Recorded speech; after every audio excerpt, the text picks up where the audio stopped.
Bom dia a todos, sejam bem-vindos. Mais uma reunião importantíssima do nosso Comitê de Segurança e Trabalho do Cicloval. E abriu essa casa, abriu essa porta, para que nós podemos participar, dialogar, discutir e trazer pessoas que possam nos lembrar, ensinar, orientar e aprender. Então, esse cara que é importante e muito perderam. Quero agradecer a presença de várias pessoas que estão aqui, Ana, obrigado pela participação de todos, nominalmente, né?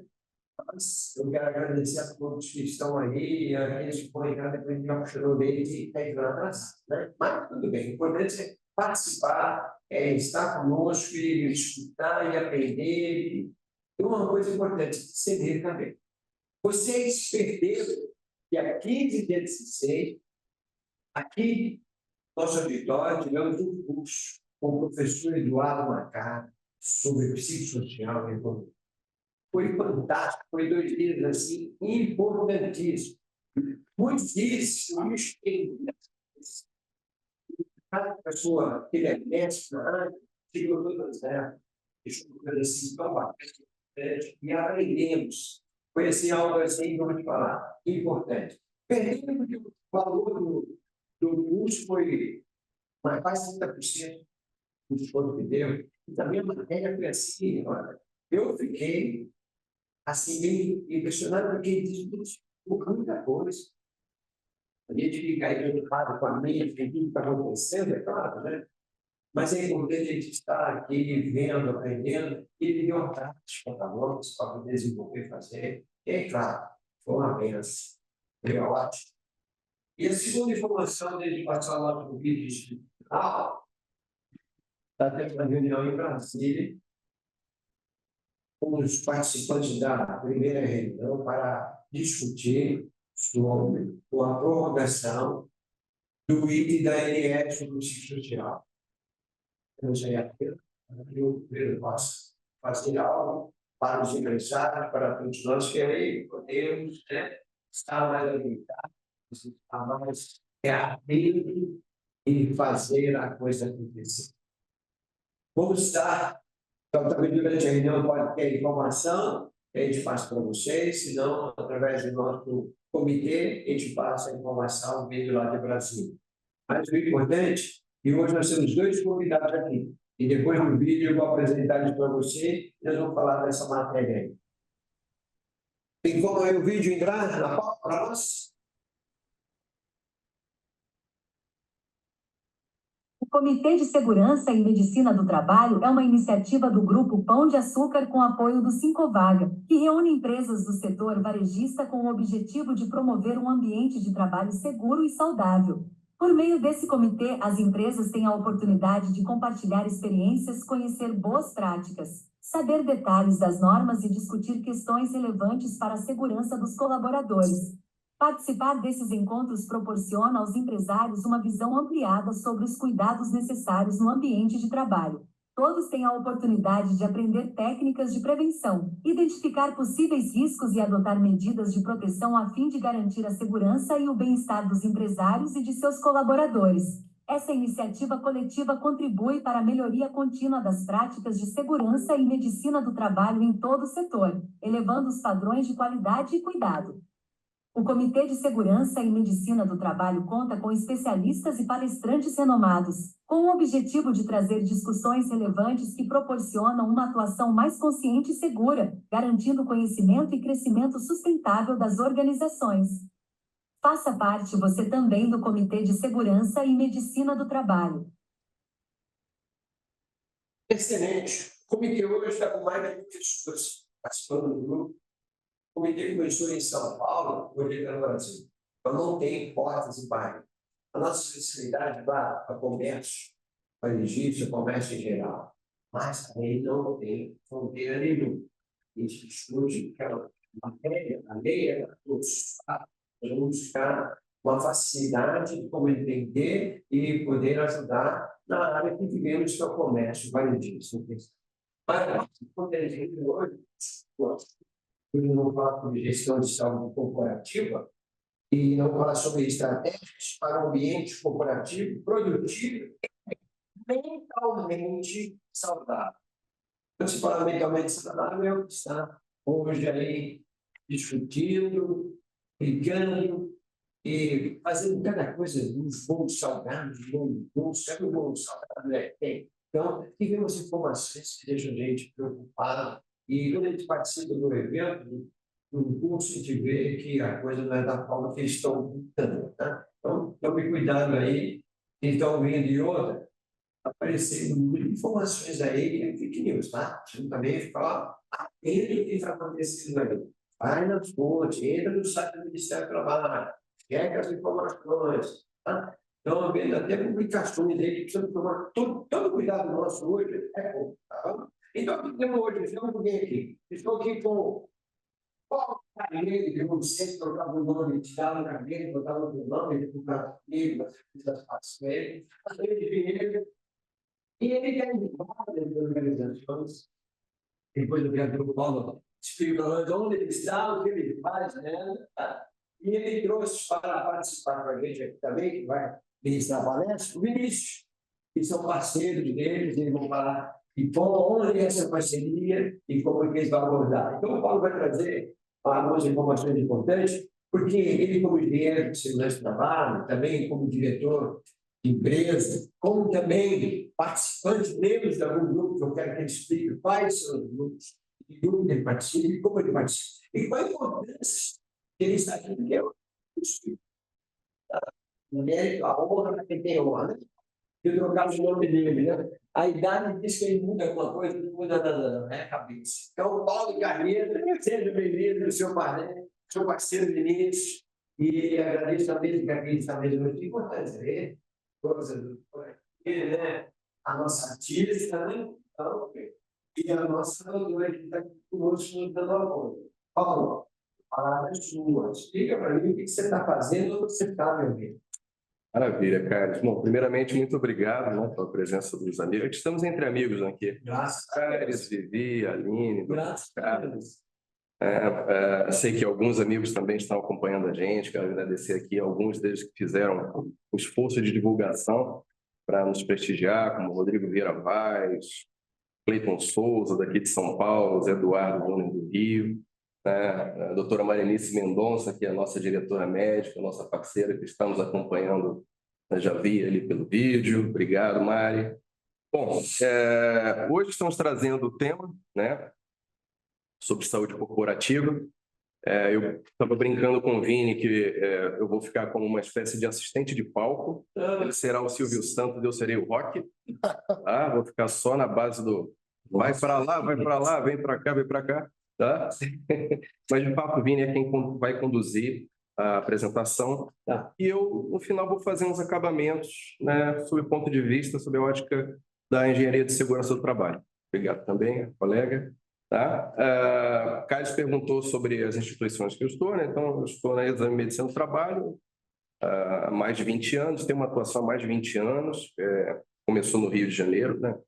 No setor de saúde e segurança do trabalho. Na Exame sou diretor técnico, né? Vinícius é nosso diretor de operações.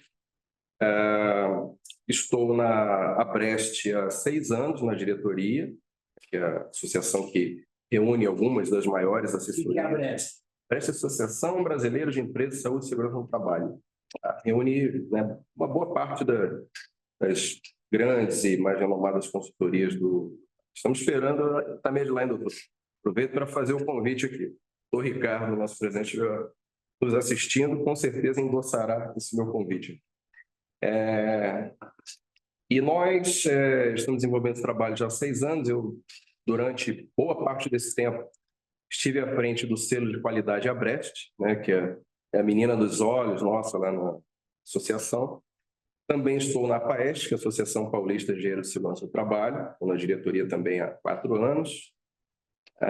Faço parte de algumas outras instituições como associado, é o caso da BQV, Brasileira de Qualidade de Vida. Estou na ANATEST, que eu também sou técnico de segurança do trabalho, formado pelo SENAC, Associação Nacional de Técnicos de Segurança do Trabalho, presidido pelo nosso amigo Armando Henrique. Estou também Sou membro internacional da ANAPSOP, que é uma associação panamenha que reúne profissionais de saúde e segurança do trabalho. Estive num congresso, né, da Associação Nacional e de Profissionais de Saúde e Segurança e da Associação de Médicos do Trabalho, né, local, né, e agora a gente está promovendo um censo lá no Panamá para levantar qual o perfil do trabalhador, de SST no país, os seus anseios. É um país muito simpático, muito bem acolhido. Sou extremamente interessado, né, em imbuir o melhor espírito prevencionista. E também estou na ABERG, não posso esquecer da ABERG, né? A nossa professora, doutora Lucimara, muito querida, né? Estou na ABERG no Comitê de Práticas em Ergonomia, tá? Um dos comitês técnicos da ABERG.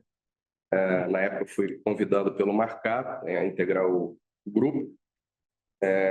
Ainda não me pós-graduei em ergonomia, estou bem próximo disso, já estou, né, na parte final do curso, né? Uma grande alegria poder fazer parte, né, desse time que cresceu tanto em reconhecimento e relevância a partir da gestão, né, da doutora Lucimara, e a convite de Marcato para se integrar esse comitê técnico em 2020, quando o Marcato fundou esse comitê, né, e reúne, né, profissionais bastante conhecidos, extremamente participativos, atuantes e de alto gabarito. Muito, muito, muito qualificados.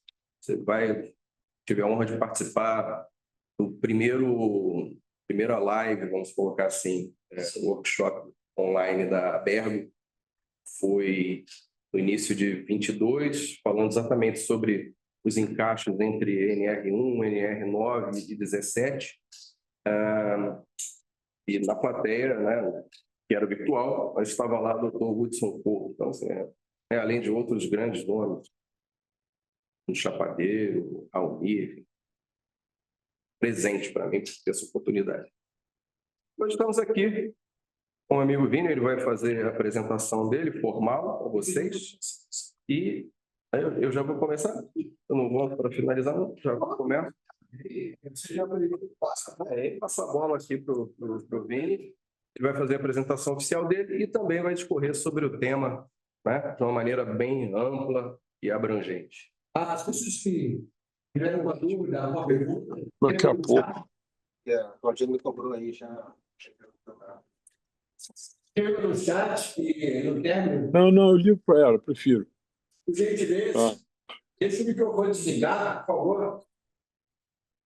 Por gentileza, obrigado aí pelo carinho e pela atenção. E aí a gente vai, no final, o nosso evento, ele começou agora às 6 horas, termina às 12 horas. Então, tem bastante tempo deles. E eles também têm esse espaço para poder discutir a matéria, que é uma matéria que está aí à frente. Então, vamos atento, saber quais são as habilidades que temos para o nosso problema hoje, gerenciamento e gestão leva nós. Vamos. A palavra é sua. Obrigado. Obrigado, pessoal. Então, invertendo, tá? Apresentação. Aproveitar e me apresentar aqui também, junto com o Paulo, a gente está na diretoria lá da Exame.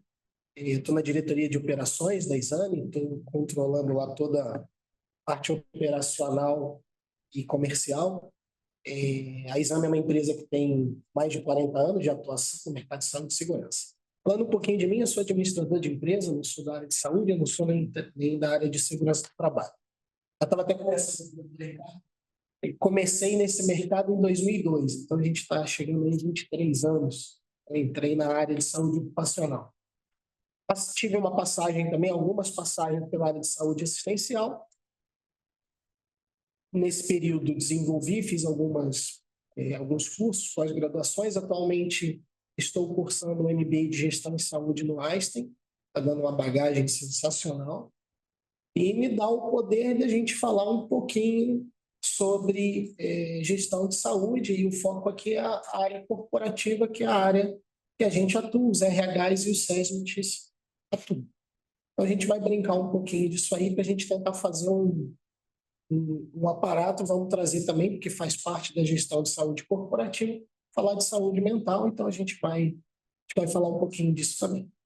Vivi, você bota aí, por favor? Esse material você vai deixar disponível? Sim, claro.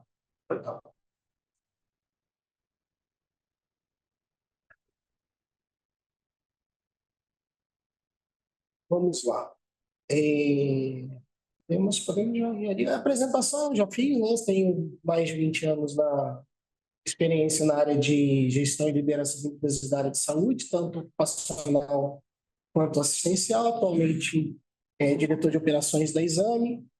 Tenho uma pós-graduação em administração e gestão pública, um MBA em finanças e atualmente cursando o MBA de gestão em saúde no Einstein. Sabe pouco, né? A Esse gente tenta, é correto. o meio deles, né? É o meio. Tá bom. Vamos ver. Vamos lá, falando um pouquinho iniciando o nosso papo de gestão de saúde corporativa, né? Surgiu essa brincadeira. A gente nos remete na Revolução Industrial, final do século XIX, início do século XX, e é a mesma teoria da saúde e segurança do trabalho, onde a gente tinha, no momento da Revolução Industrial, a gente começou a ter condições de trabalho precárias nas fábricas, altas temperaturas no ambiente de trabalho, ambiente sem ventilação, falta de higiene, jornadas de trabalho excessivas, trabalho com máquinas pesadas, acidente de trabalho frequente. Tem até aquele filme lindo do Charles Chaplin, que reflete a revolução industrial naquela época, não trouxe, poderia ter trazido. Naquela época, a gente tinha uma preocupação maior com o acidente de trabalho do que com saúde efetivamente. Pode passar, Lívia, por favor? Hoje, quando a gente fala de gestão de saúde corporativa, a gente vê uma coisa muito mais completa, uma coisa muito mais ampla. E aí eu trago a evolução do que a gente tem hoje quando a gente fala de saúde corporativa. A gente tem a saúde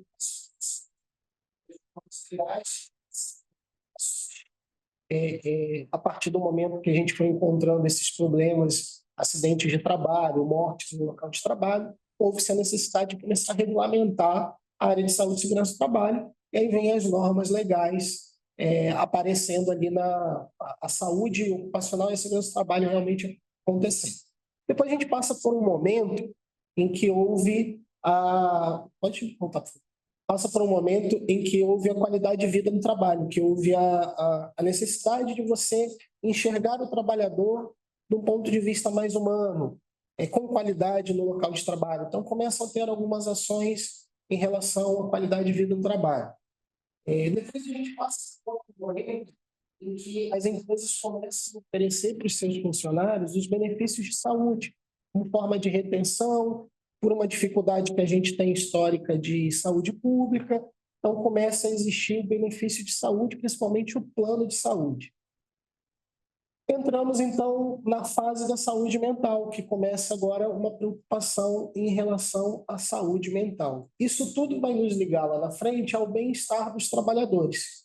Isso tudo que a gente está falando, a gente chama de gestão de saúde corporativa. Juntar todas essas peças no mesmo balde, e aí a gente fala de gestão de saúde corporativa de uma forma muito mais ampla, onde o objetivo final é o bem-estar dos trabalhadores. Quando a gente fala de gestão de saúde corporativa também, a visão que a gente tem hoje, estava conversando com o Dr. Ricardo, um exemplo ali no cafezinho, pai dele, médico de trabalho, meu pai também, e começaram lá atrás, há muitos anos atrás, onde a gente via muito a questão do exame médico, né? Era só o exame, só o PPRA naquela época, e hoje a gente tem uma visão muito mais holística. O que é essa visão holística? A gente vê como um todo a saúde do trabalhador, não só a saúde física, mas também a saúde mental, a saúde emocional desse trabalhador. Obviamente que tudo começa lá na nossa saúde e segurança do trabalho, que é a prevenção de acidentes de trabalho e as doenças ocupacionais. E aí, a partir desse pontapé inicial, a gente começa a ter a saúde de uma forma completa e de uma forma holística, justamente olhando todos os pontos da área de saúde do trabalhador. Tudo bem. Falamos aí sobre o conceito da gestão de saúde, a forma de você analisar holisticamente, mas e o que isso traz para a nossa empresa? Porque, no fundo, a gente quer não só o bem-estar do trabalhador, mas só um resultado para a empresa também. Então, qual que é a importância disso para o nosso negócio? A gente consegue, com uma boa gestão de saúde corporativa, aumento da produtividade e redução do absenteísmo, trazem lucratividade para o nosso negócio. A gente tem redução de custo com os benefícios de saúde e com recrutamentos e treinamentos de funcionários novos, porque existe uma retenção maior de talentos dentro da empresa. Quando você faz uma gestão de saúde corporativa efetiva, você consegue buscar o engajamento dos seus trabalhadores. Você está na conformidade legal, né, que são as normas de saúde e segurança do trabalho e a redução de acidentes e doenças ocupacionais, ou seja, a gente consegue manter a conformidade legal. E, por fim, a gente tem uma cultura organizacional positiva. O que isso significa? Que a gente tem uma empresa preocupada com o bem-estar do trabalhador, uma empresa que consegue reduzir seus custos com saúde. Além disso, a gente consegue ter o outro tripé, que é um trabalhador satisfeito, engajado e retido dentro da empresa. Legal, falamos isso tudo, mas a gente precisa entender como que isso funciona na prática, né? Então, como que isso funciona na prática? Como a gente disse, nosso grande pilar é a saúde ocupacional e a segurança do trabalho. Ali onde a gente vai conseguir coletar dados, ali onde a gente vai fazer um exame do trabalhador efetivo, ali onde a gente vai conseguir evitar acidentes, onde a gente vai diminuir nossa quantidade de acidentes no trabalho. E com essas informações da saúde e segurança do trabalho, a gente começa a ter a prevenção e diagnóstico dos trabalhadores e da nossa situação real nas empresas. Como que a gente vai fazer isso? Existem algumas etapas ali que a gente consegue trabalhar dentro da gestão de saúde corporativa, que é a saúde populacional, principalmente. Aí você tem ações de qualidade de vida, programas de saúde mental e os benefícios de saúde que a gente falou lá atrás. Como que a gente vai trabalhar especificamente cada um deles? Eu vou pedir para a Vivi passar, por favor. Quando a gente fala de saúde populacional, como que a gente consegue trabalhar? A gente consegue trabalhar no monitoramento e acompanhamento, fazendo identificações de doenças e trazendo o tratamento preventivo. Ou seja, lá no exame médico da saúde ocupacional, você consegue identificar, por exemplo, se você tem um trabalhador com diabetes, por exemplo. Aí você passa isso para a saúde populacional, que é um estudo desse exame ocupacional. Então você começa, por exemplo, se ele tem diabetes, eu preciso trabalhar aquele trabalhador que tem essa doença e verificar se ele está tomando a medicação, verificar se ele está mantendo uma alimentação saudável. E aí você começa a trabalhar algumas ações dentro da saúde populacional que você vai cuidar desse trabalhador, onde ele vai, por exemplo, evitar o absenteísmo, ele vai evitar acionar o seu plano de saúde para fazer utilização do seu plano de saúde, porque você está cuidando da doença daquele trabalhador. Então, isso é a saúde populacional. E você tem várias ações dentro da saúde populacional. Primeiro, eu estou falando da identificação da doença que vem lá do exame ocupacional. A gente pode trabalhar com a predição de doenças, que é o acompanhamento para evitar doenças. Hoje vou falar disso também mais à frente, mas a gente tem a inteligência artificial que nos ajuda bastante. Existem vários sistemas aí no mercado que as pessoas estão usando, o próprio ChatGPT, as pessoas estão usando para fazer uma predição de doenças. Ou seja, você faz um cruzamento de dados pela idade, pelos exames que ele está tendo, pela diabetes, pelo IMC, etc. Você faz um cruzamento de dados e ele vai te dar lá, essa pessoa pode ter uma probabilidade X de uma doença tal, que nos dá atenção para você cuidar desse trabalhador de uma forma especial, não só fazer o exame médico passional obrigatório, né? Mas você utilizar essas informações, esses dados, como aliado para você tratar o trabalhador. Ações de incentivo e mudança no hábito de vida. Que são essas ações? Prática de atividade física, redução, por exemplo, do tabagismo, etilismo, alimentação saudável, entre outros. Se você tem um trabalhador que você não só está tratando, mas está mudando o pensamento dele, está mudando a cultura dele, você consegue evitar lá na frente doenças como hipertensão, diabetes, etc. O finalzinho ali é o bem-estar, né? São as ações, não tem problema, não tem problema, fica tranquilo. São as ações de bem-estar que você pode criar ações, que é o próprio incentivo, campanhas, você pode, por exemplo, dar benefícios de atividade física, lá que é o Gympass, não precisa falar o nome, mas aqueles programas de benefícios para atividade física, por exemplo. Então, são várias ações que você pode criar para a promoção do bem-estar. Vamos passar, né? Outro item que a gente falou foi a qualidade de vida no trabalho. O que é a qualidade de vida no trabalho? Eu acompanhei, você estava falando lá da BQV, eu acompanhei lá no início, em 2002, alguns passos da BQV que estavam começando a se montar. E na época se falava muito do SA 8000, né?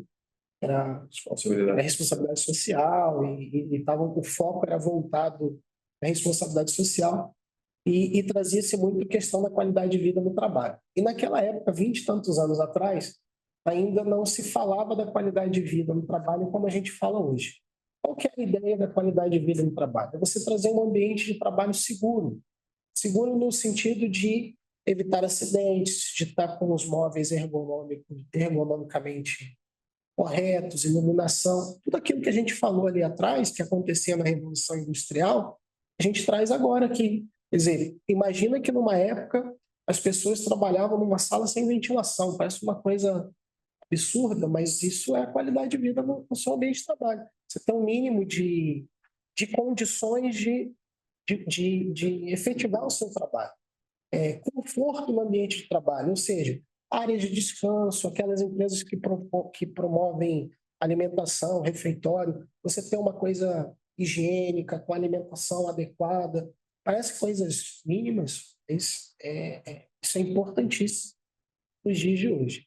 Promover treinamentos e capacitações, ou seja, você deixar capacitado a sua liderança, você deixar capacitado os seus trabalhadores, né, para que eles tenham condições de atuação no seu trabalho, conheçam a atividade da empresa efetivamente. Quer dizer, tudo isso faz parte da qualidade de vida. E um clima organizacional saudável, né? Ou seja, ações de conscientização, de boa relação entre os colegas de trabalho, uma chefia adequada, que a gente vai falar disso lá, que agora já virou de saúde mental, risco psicossocial, mas evitar o assédio moral dentro da empresa, isso tudo é a qualidade de vida no trabalho. Bom, chegamos no ponto que hoje está na moda, que é a saúde mental, né? Eu trouxe uma matéria para vocês darem uma olhada, que saiu na televisão, aí no jornal. Crise da saúde mental. Brasil tem o maior número de afastamento por ansiedade e depressão em 10 anos. Isso foi agora, dia 10/3/2025, tá? Dados de 2024. É o famoso CDF. Maior número de afastamento de CDF no Brasil está acontecendo agora, e o CDF já é o maior número de afastamento em relação às doenças de trabalho. Se você passar o outro também, Vivi, por favor, trazendo mais algumas informações ali, ó. Folha de São Paulo. Burnout passa a ser considerada doença do trabalho e 5 das 10 causas que mais afastam trabalhadores, que mais afastam o trabalho, são as doenças mentais. Daí a importância que a gente tem em relação à saúde mental, e por isso que saúde mental hoje passa a ser considerado uma parte da saúde corporativa, né? Dos pezinhos da saúde corporativa. A gente tem um tema também polêmico, que é a entrada do risco psicossocial a partir de maio de 2025. Hoje está ocorrendo a reunião lá em Brasília e a gente está com uma possibilidade de adiamento da entrada dos riscos psicossociais. o que não nos impede, não nos inviabiliza como empresa de já começar a cuidar da saúde mental dos nossos trabalhadores, dar os pontapés iniciais, né? Por que que o governo passou a obrigar as empresas a identificarem os riscos psicossociais? Tudo aquilo ali que eu mostrei. O governo está vendo há um tempo essa quantidade de afastamentos acontecendo por saúde mental relacionada ao trabalho. O governo está vendo que a quantidade de pessoas que estão aparecendo com burnout, com depressão, ansiedade, uma série de outras doenças relacionadas ao trabalho. Então, ele começou lá atrás, e começa na CIPA, né? Começa na CIPA, e até antes mesmo da CIPA, quando a CIPA começou a cuidar também da saúde, do assédio moral e do assédio sexual, quando passou a ser uma competência da CIPA. Quer dizer, o governo já está vendo isso lá atrás. E agora, com a entrada do risco psicossocial no PGR, o que ele quer é justamente que as empresas cuidem do trabalhador, promovam ações de controle, de cuidado da saúde mental. Prevenção. Eu posso dar um pitaco? Pode. Estejam certos que o governo cobrará das empresas, mesmo daquelas que não identificaram, fizeram tudo bonitinho, toda, né, a lição de casa, utilizaram metodologia cientificamente comprovada, né, obtiveram respostas positivas em relação aos questionários aplicados e, em tese, não tiveram identificação em níveis relevantes de fatores psicossociais acontecerem dentro de sua estrutura, ainda assim essas empresas serão cobradas por ações preventivas. Eu não tenho nada aqui, não vou fazer nada. Não é bem isso que se espera das empresas. Claro, se houver a identificação, ações mitigadoras devidamente identificadas com os agentes que foram localizados, foram detectados, deverão ser implantadas, mas não haverá um cruzamento de braços pelo simples fato de não ter sido identificado um agente psicossocial dentro da empresa, tá? Nesse caso, vai ter que ter um plano de ação. Exatamente. Tudo que se trata nessa área não é faz hoje, amanhã acontece. Exato. O que não for ação corretiva certamente será cobrado como ação preventiva. Sabendo que a resposta disso também é a longo prazo. Exatamente. De fato, montar um programa, estabelecer uma carta de intenções quanto às tratativas que a empresa vai dar ao tema. Vocês, já interrompendo, né? Claro. Isso tem a ocupação do lado empresarial, sair só do nosso copo aqui para a mesa, né? O empresário, quando ele olha isso aí, claro que tudo isso tem uma resposta que vai aonde? No FAP. Já chegaram a medir isso para saber se a empresa investindo, fazendo, além de cuidar do trabalho, o retorno que ela tem em relação ao fator financeiro do FAP? Já chegaram a medir isso em algumas empresas? Olha, quando se implanta um projeto desse, um processo desse, quando você faz isso, o fato de estar cuidando do seu trabalhador tem um outro ganho que a empresa tem, que diminui lá o fator do INSS, o fator do FAP, ou não? Vocês já chegaram a saber quando isso agrega valor ao negócio? Que é esse o objetivo. O que nós fazemos, o que vai agregar no valor do negócio, né? Especificamente sobre saúde mental, eu não vi nada falando sobre esses números. E a gestão? A gestão ao todo, sim, inclusive eu trago números ali. Mas sobre o saúde mental, efetivamente, não vi. Por ser uma coisa nova também, né? E a resposta é demorada, né? Exatamente, é demorada. Depois eu vou pedir ao nosso psiquiatra daqui, doutor, para poder falar uma palavra nisso, né? Eu acho que a gente vai precisar... Ele vai avaliar o seu programa também. Eu acho que a gente vai precisar ainda de um tempo, até porque o burnout entrou em 2024, como 2023. Essa relaçãozinha famosa. Da relação das doenças ocupacionais. Então, acho que a gente vai ter...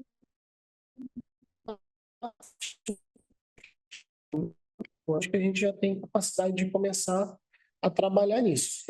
O que a gente tem de índice é que os CDFs, né, os atestados por CDF, hoje estão dominando o mercado de doenças do trabalho. Então, efetivamente, está acontecendo uma série de afastamentos por doenças do trabalho, ou por doenças mentais, né? Então, a gente vai conseguir levantar isso aí. Eu imagino. Tem um trabalho que eu acho que é um estudo de caso que vale a pena conhecer, existe bastante material na internet para se buscar, é o case da P&G, tá? Dr. Fernando Alecrim Maria, um profissional que tem o mérito, né, de ter conseguido sensibilizar uma empresa fantástica, né? Mas assim, há méritos para ele e há méritos para a empresa pelo fato, né, de terem implementado um programa já há algum tempo. Eu acho que é um case que vale a pena conhecer. Uma olhadinha lá para saber qual é o Isso, resultado, né? exatamente. Com impactos bastante positivos. De fato, uma lição a ser aprendida e da parte deles a ser compartilhada. O Dr. Fernando é extremamente acessível, é muito didático. Incrível. Vamos lá? Bom, então, quando a gente fala de riscos psicossociais em saúde mental, a gente tem alguns fatores de riscos, isso não é, existem mais, né, fatores de risco, isso aí não é todos os fatores de risco, mas a gente tem carga de trabalho excessiva, a gente tem metas e prazos intangíveis, que também são considerados fatores de risco, falta de clareza de função, risco de morte ou trauma, conflitos interpessoais, falta de autonomia, comunicação ineficaz e o famoso assédio moral e assédio sexual. São alguns dos fatores de riscos, eu diria até que os principais fatores de riscos psicossociais. E o que isso traz de impacto na saúde do trabalhador? Do lado de lá, do lado direito, a gente tem um impacto que traz na saúde do trabalhador, que é o estresse, o esgotamento mental, depressão, síndrome do pânico, estresse pós-traumático, problemas cardíacos como infarto, problemas gastrointestinais como gastrite e úlcera, e até mesmo doenças psicossomáticas como o próprio câncer. Podem ser doenças, né, são os impactos que tem na saúde do trabalhador a partir dos riscos psicossociais. Por isso a importância que a gente tem que dar. E vou fazer um comentário meu. Quando eu estudei lá na faculdade, lá no curso de administração, a gente tinha os teóricos clássicos de administração, que é o Taylor, Henry Ford, Senge, e aquela galera que estava voltada à administração, a ciência da administração, ela está muito voltada na Revolução Industrial. E Colega administrador. A Revolução Industrial, né? A gente tem o Fordismo, que veio uma série de conceitos que traz para a administração lá dessa Revolução Industrial. E uma das coisas que não se pensava naquela época era no bem-estar do trabalhador, não se pensava na qualidade de vida do trabalhador. A gente começou dando os exemplos ali. Era a linha de montagem, né? Aquele filme famoso do Charlie Chaplin reflete isso. Era uma linha de montagem, tá? Faz, entrega, vende, faz, entrega, processo, procedimento, e não se pensava no trabalhador como um todo. Isso é um conceito que vem mudando com o tempo. Na ciência da administração, a gente entende isso, inclusive na evolução do recursos humanos. Começa como departamento pessoal, recursos humanos, e aí você vai mudando a percepção em relação aos trabalhadores. Isso acontece na administração, isso acontece na hora que a gente fala de saúde e segurança do trabalho, e isso acontece no mundo como um todo, na cultura nossa, né? Aqueles com mais experiência viram um mercado de trabalho há anos atrás totalmente diferente do que tem hoje. Hoje não se aceita, não se permite, e não é mais convencional a gente só falar de meta, resultado e entrega. A gente tem que pensar sim no bem-estar, a gente tem que pensar sim na qualidade de vida do trabalhador e tem que pensar sim na saúde mental, nos riscos psicossociais, né? Essa imposição da normativa agora, que a gente tem que avaliar os riscos psicossociais nas empresas, eu acho que é uma quebra de paradigma, né? Na gestão de negócios como um todo. Não é só porque tem que fazer porque é obrigatório. Não, tem que fazer porque o mundo é assim, porque o mundo mudou, porque o conceito de trabalho mudou. O trabalho não é uma coisa repetitiva, o trabalho cada vez mais é uma coisa mental, é analítico, e não existe mais aquele trabalho de bate-carimbo, não existe nem mais assinatura no papel. Hoje é assinatura digital. Você entra lá no site do eGov e você assina o documento. Então, não existe mais aquele trabalho cartorial de bater, de fazer, de não sei o quê. A gente trouxe uma conversa na última bate-papo que eu e o Paulo Júnior, a gente participou, que a gente falou sobre o profissional de SST, nova visão do profissional de SST. E eu comentei isso, que o profissional passa a ser muito mais analítico. Isso é o conceito de todo o mercado, de tudo. O administrador tem que ser mais analítico, não é mais aquela coisa manual. Então, isso, eu acho que a gente vai passar um momento agora de quebra de paradigma. Né? A gente vai ver o reflexo disso alguns anos para frente. Esperamos que não seja só a questão normativa, a questão legal, o cumprimento legal da norma, mas sim a preocupação real com o trabalhador, com a saúde do trabalhador e com os resultados da empresa, porque somos pessoas, né? Traduzindo em português, deixar de fazer papel e fazer A gestão, fazer as pessoas serem relevantes nesse processo. isso, força que os nossos profissionais de saúde ocupacional, independente qual cargo, nível de função, se é engenheiro, médico, técnico, enfermeiro ou não, temos que estar sempre atualizados, deixando os papéis de lado e procurando cuidar de gente. De pessoas, é isso aí. Isso? Sim, vamos lá. Vamos em frente. Vamos lá. Quais são os custos de saúde mental para as empresas, Caires? Olha lá.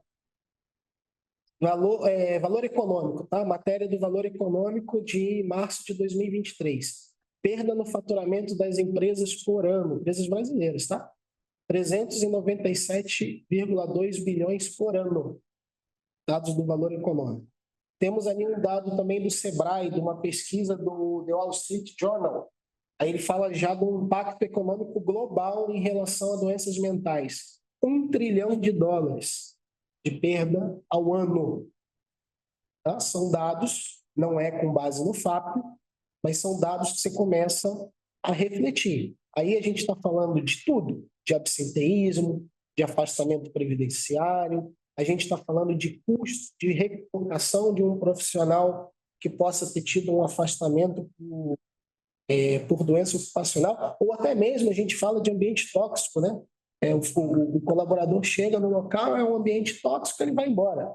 Você gasta, existe um custo de você contratar, o custo de treinar, e aquele profissional vai embora e você tem que refazer todo o processo seletivo, treinamento, recrutamento. Esse turnover tem um custo muito alto. É isso aí que está sendo avaliado. Além de você, involuntariamente, digamos, né, ceder ao mercado um profissional mais qualificado. Exato. Pode ter passado por todas as vivências que teve dentro da tua estrutura, né, e de toda a capacitação que foi promovida em relação a ele. A gente chega a falar que o transtorno mental gera perda de 4,7% do PIB do Brasil. 4,7%. Dados do valor econômico. Então, esses são os números que a gente tem hoje. Não temos de afastamento, não achei. Sobre afastamento previdenciário. Em breve, a gente vai começar a ter um estudo desse.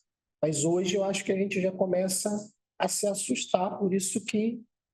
A preocupação é individualizar, trazer para nós, tá? Trazer aqui na nossa casinha. A gente olha o mundo, né? Tudo bem? Eu acho que o mais importante a gente saber, fazendo um trabalho desse, o quanto agrega, né? Quantos por cento? Tem muita gente, muitos funcionários afastados. Talvez você trabalhando nessa gestão, você tem um índice que vocês devem medir que reduz isso, que é a recuperação, o trabalho que você faz, o resultado dessa gestão. Isso vocês não têm aí, né? Tem. Não achei dados sobre esse número. Acho que ainda é uma coisa recente. Você tem alguma coisa, doutor? Eu vi um dado interessante esse dia que menos de 10% outros estão Isso que talvez não tenha esse número. 10% ainda são continuadas com o benefício do governo. Mas aí é uma questão. Isso não está sendo majorado do FAP por conta disso. Agora, como vai ser essa interpretação ali, principalmente dos feitos do INSS, se tiver a evidência de um risco psicossocial, num afastamento do Aí- social, o que vai ser essa? Aí entra o nexo causal da coisa, né? Porque se você tem o risco psicossocial identificado na empresa e a pessoa com afastamento de CID-F, você começa a vincular, né? Eu sou muito a favor, inclusive, da grande orientação do Dr. Fernando, que foi citado, que foi meu orientador na minha pós, no meu orientador do TCC, na pós de trabalho. Conversei com ele recentemente e uma das coisas que eu passei a colocar no meu dia a dia é a análise individual desses casos de CID-F, não só de CID-F. Precisamos falar CID-F e transtorno mental, mas hoje em dia tem muitos CIDs precursores. E CID-F, muitos quadros de hipertensão, diabetes, a raiz do problema é uma questão psicológica.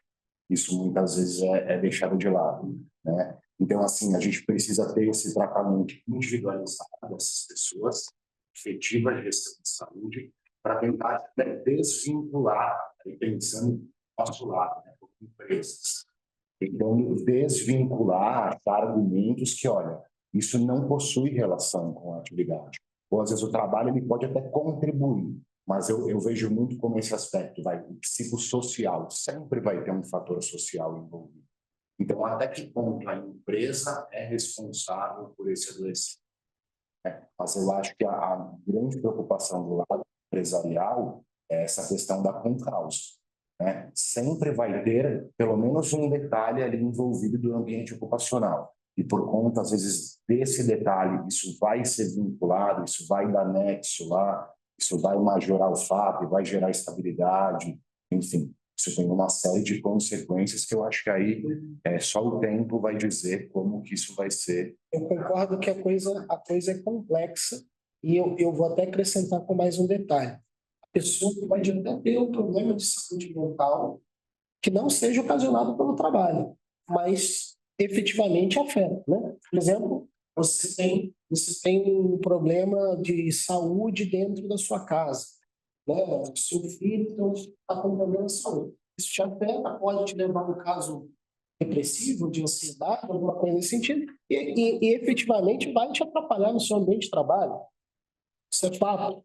Mas não foi o trabalho que ocasionou isso. Então, essa discussão ela ainda vai bastante. Porque essa pessoa vai conseguir entender isso se tiver um trabalho efetivo, onde você analise individualmente aquele colaborador.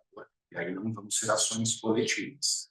Individual. Como você falou, assim, pela minha experiência, a grande maioria dos transtornos mentais ele está relacionado a questões financeiras, a questão de saúde, a questão de abuso na infância, seja abuso psicológico ou abuso de drogas, ou bullying, né? Então, assim, tem muitas outras causas. Normalmente, a raiz desse problema, ela está lá atrás, mas o trabalho acaba entrando como um fator, uma concausa, né? Como um fator que vai contribuir para o agravamento da situação.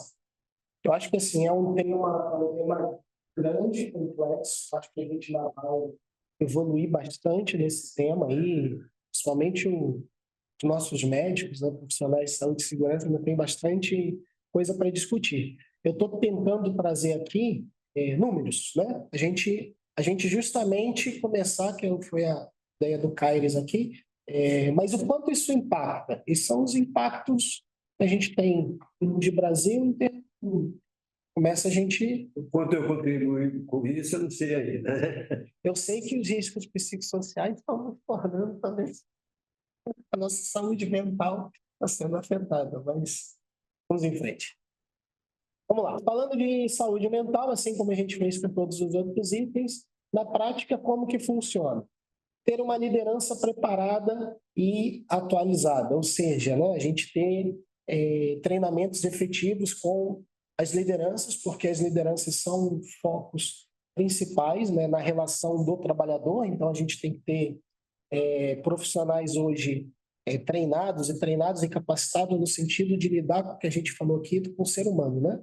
Somos tudo em torno de pessoas. Quem compra é uma pessoa, quem faz a gestão é uma pessoa e quem executa é uma pessoa. Então, nós estamos falando de pessoas e temos que tratar pessoas como pessoas para isso, treinamentos constantes e lideranças adequadas. Política de gestão organizacional, ou seja, implantação de políticas com de alcance de metas sustentáveis, adequação de carga de trabalho, cuidado com o trabalho noturno, tarefas repetitivas, que é aquele vídeo lá do Charles Chaplin.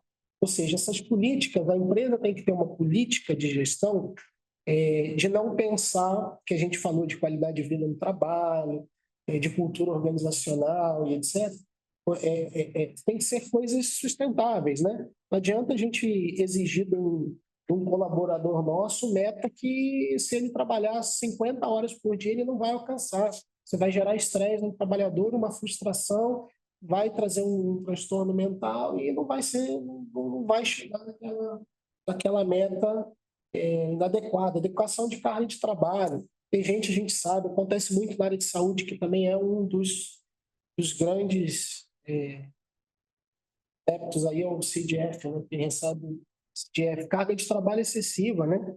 Doutor é médico, sabe disso. Tem médico que sai de um plantão entrando no outro, sai de um entrando no outro, enfermeiro sai de um entrando no outro. E a gente tem que olhar isso. Somos pessoas que trabalham com pessoas. Não é máquina. Eu vi meu pai médico, eu vi meu pai, tá inclusive vendo aí, eu vi meu pai sair de um plantão e desumano. Não tem como. A gente tem que, na hora, parar e falar: não somos máquinas, né? Somos pessoas.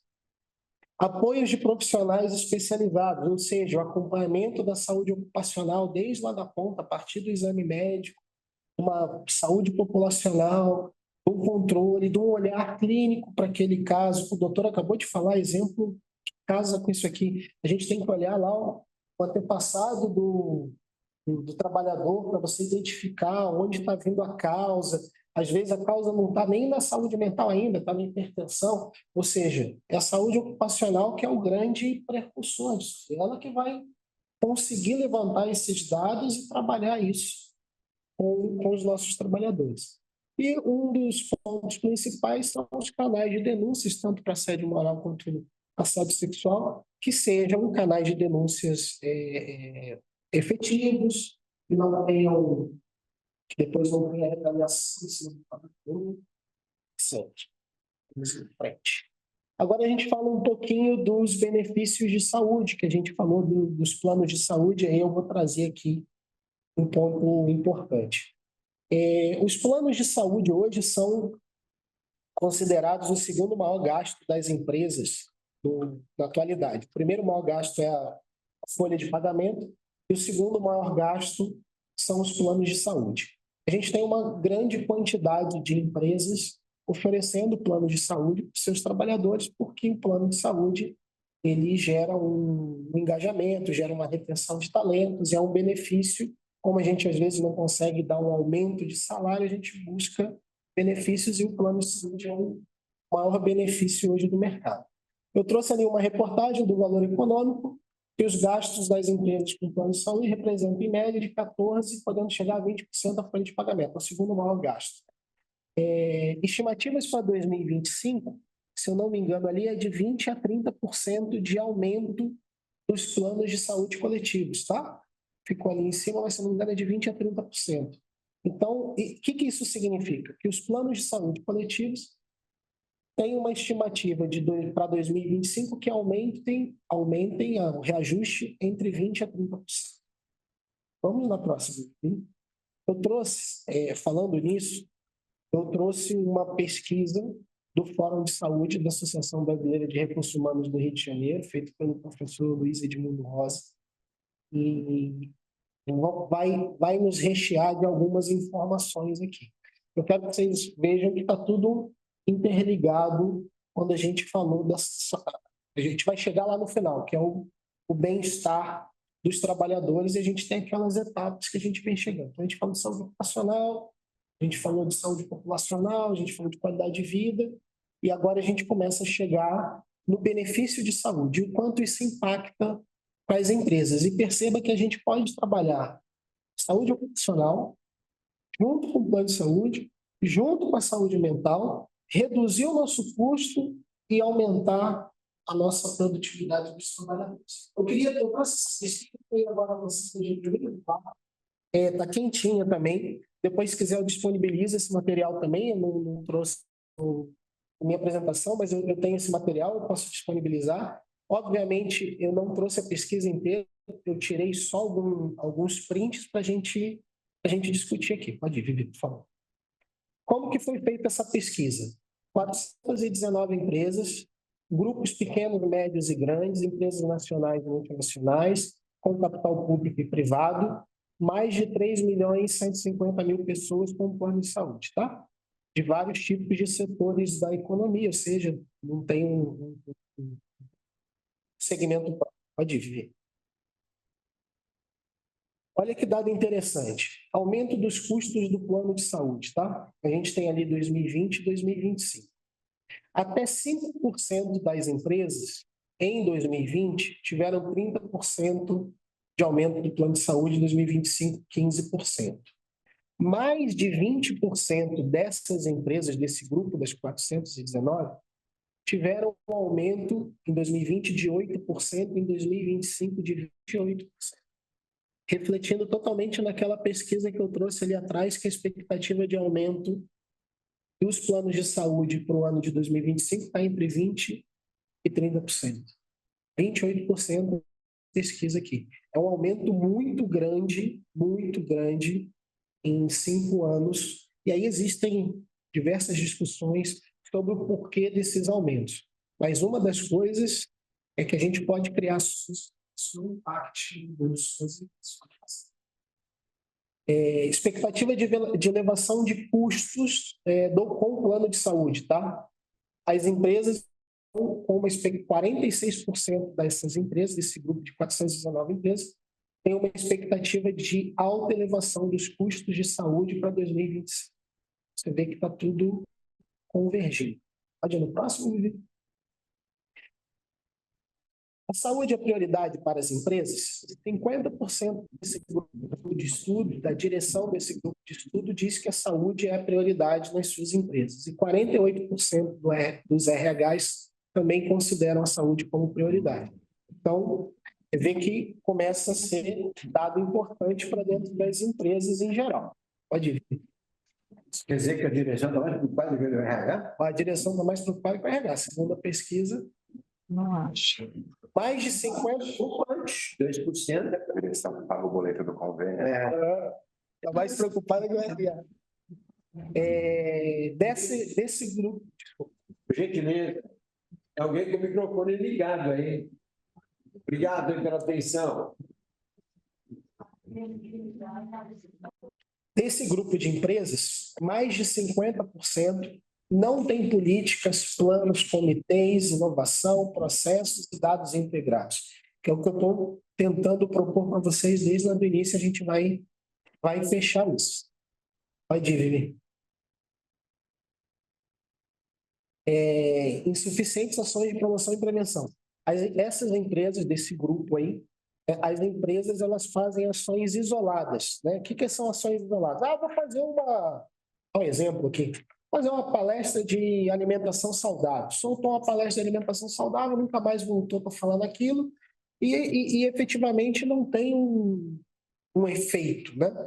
Você só está dizendo que você fez, mas quando propor uma ação de controle, de incentivo, significa acompanhar, significa ter um olhar da saúde ocupacional, da segurança do trabalho muito mais próxima do trabalhador.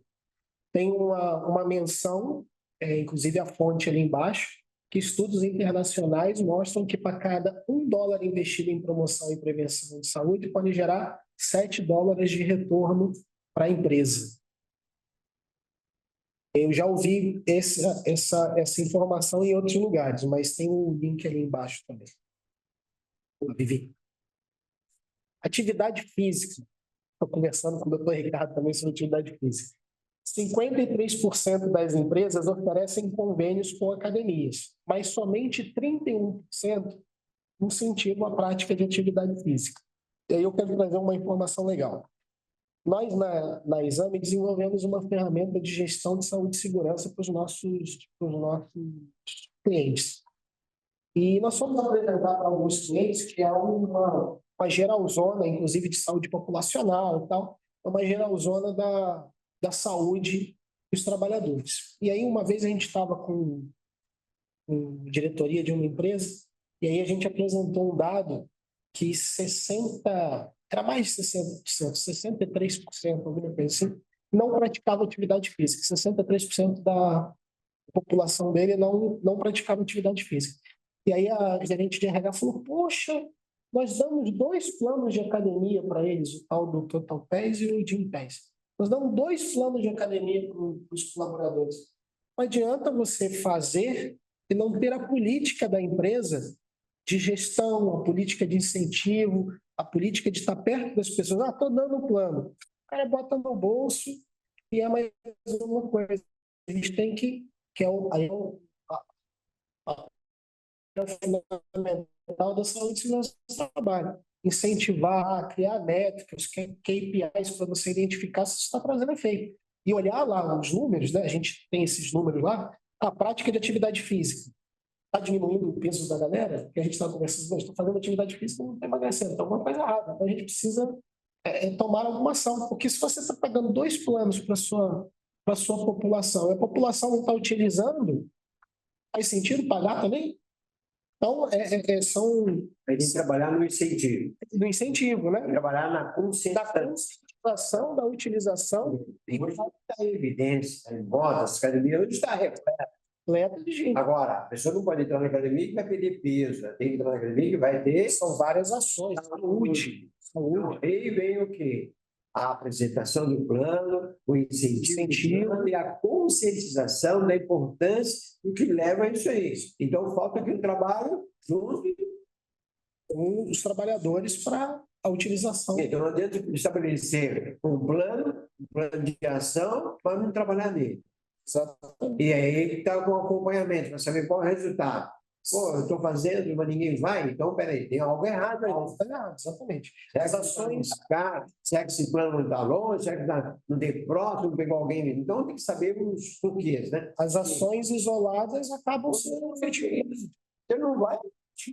Como time tem, entendeu? Eu vi isso na prática acontecer com um cliente nosso, vários. Vamos lá, Vivi. Esse é um dado importante da pesquisa ali, daquelas 419 empresas, ainda fazem exames periódicos só para cumprir a lei. Isso, para mim, é frustrante. Frustrante. Que eu acho que a gente já está uma evolução do mundo que esse número tinha que ser muito menor. Eu acho que a gente não pode falar em brigar. A gente não pode falar somente em cumprimento de lei, que é o que a gente estava falando da NR1, e a gente vai ver isso lá na frente dessa atualização, que ela não pode ser só um cumprimento de lei. São pessoas, né? Pessoas, pessoas e pessoas. A gente tem que dar um olhar diferente para isso. E fazendo uma gestão de saúde ocupacional adequada, fazendo essas ações adequadas, propondo uma qualidade de vida para o trabalhador, a gente conseguir encontrar o bem-estar do trabalhador, e a gente vai usar muito saúde ocupacional, que é o que eu tenho proposto aqui. Se a gente faz um exame médico de extrema qualidade, um exame médico ocupacional de extrema qualidade, se a gente busca na raiz, a gente atinge lá na ponta. Essa que é a gestão de saúde corporativa, é isso que a gente tem que... E é o nosso grande, como profissionais de saúde e segurança, eu acho que é o nosso calcanhar de Aquiles, mostrar para a direção da empresa que olha o custo que está gerando. Olha o custo que as empresas têm, 4,7% do PIB só de saúde mental. Tem que ver uma crítica. É para nós, que está... Se 63% está faltando alguma coisa aí importante. De quem faz e de quem está comprando para fazer. O mais importante é de quem faz. Porque parece que ele está sentado só para fazer o papel dele. Então ele tem que mostrar a importância dele e a importância do que está sendo feito e para que serve e por que serve. Agora, tem um grande material, fazer o periódico. Então tem muitos elementos. Aqui o nosso médico trabalha e vai depois eu quero que ele faça uma palavra aí. Poxa, tem muito, é rico de informações para poder trabalhar nisso.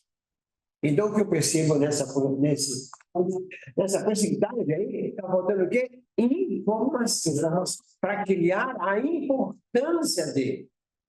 Eu só vou dar importância, eu sei que aquilo tem. Qual o resultado disso? Para que serve isso? Só para lei? Então, é essa informação. Só para lei? Não, peraí. Então, quem está recebendo informação não está também explicar, concorda? Concordo. Aí a sua gestão, vai mostrar qual a importância disso. Aí que eu falo que é a importância dos números, não é isso? Concordo e vou fazer uma crítica também.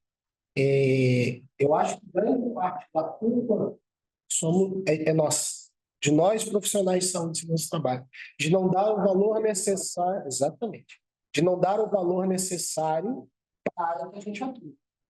Ah, não, está cumprindo lei, o cliente não quer, a empresa não quer, faz de qualquer jeito, e não sei o quê, e a gente sabe que realmente a gente tem está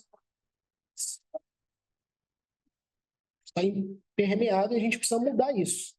Mudar por nós profissionais, mostrar para as empresas, enfim. É uma coisa meio que a gente tem que quebrar esse paradigma. Vamos lá, Vivi. Bom, concluindo a pesquisa, né? Eu não trouxe a pesquisa toda, a pesquisa é muito legal, mas percebe-se que os custos de saúde estão disparando, as melhorias obtidas foram insuficientes, porque foram ações isoladas, a gestão de saúde continua frágil, mas a virada não exige altos recursos. Vamos em frente. Bom, falando das estratégias novamente, né? E aonde eu queria chegar, que eu estou plantando na cabecinha de vocês. Perceba que a utilização dos dados da saúde ocupacional, um exame bem feito, uma segurança do trabalho bem feito, um exame médico ocupacional bem feito, a gente consegue fazer uma atuação preventiva para a equipe de saúde, promovendo cuidado, tratamento, acompanhamento de doenças, a raiz do problema.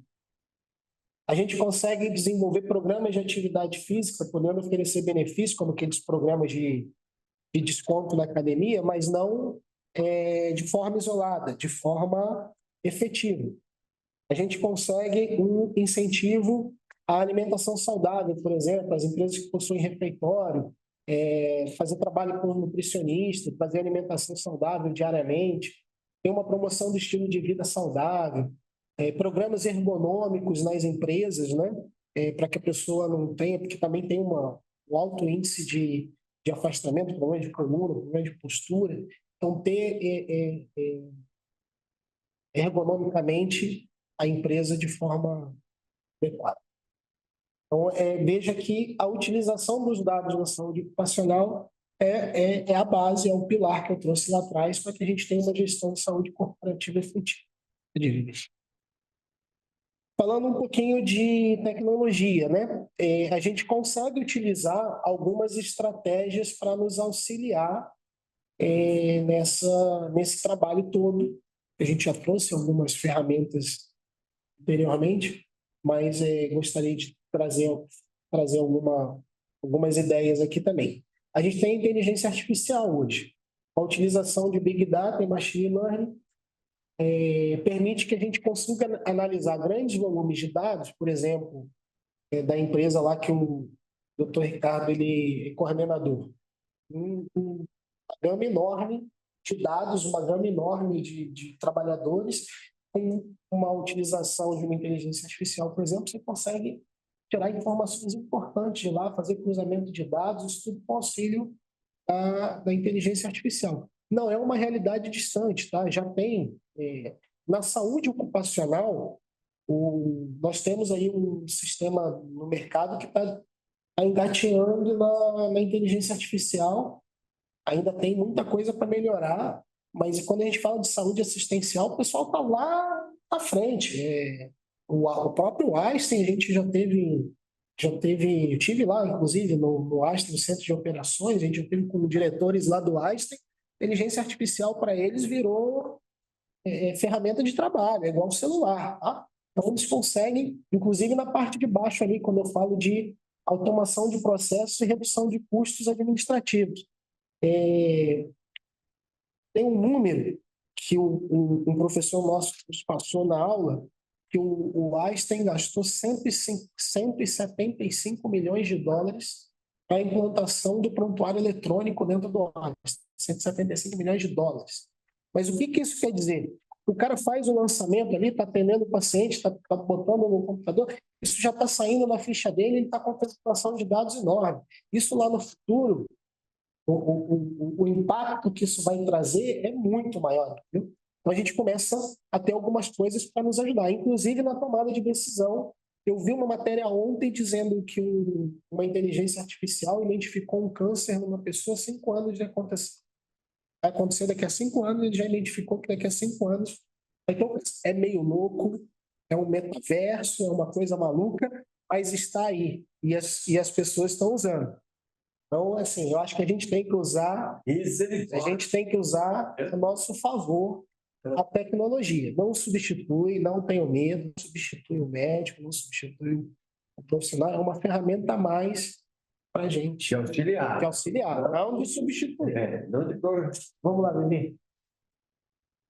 Podemos falar também dos wearables. O que são os wearables? São esses equipamentos que a gente tem aí, vocês estão usando um ali, que ele começa a monitorar seus sinais vitais, quando você está fazendo exercício físico, e já existem alguns wearables voltados para a saúde e segurança do trabalho. Então, ele consegue identificar, por exemplo, a gente falou isso até naquela outra palestra, a gente consegue identificar se o sinal vital da pessoa está caindo, se o índice glicêmico dele está aumentando, você começa a monitorar, porque tem um monte de coisa que começa a te ajudar a monitorar a saúde e segurança do trabalhador, e você pode também ter, por exemplo, um monitoramento de situações de estresse, né?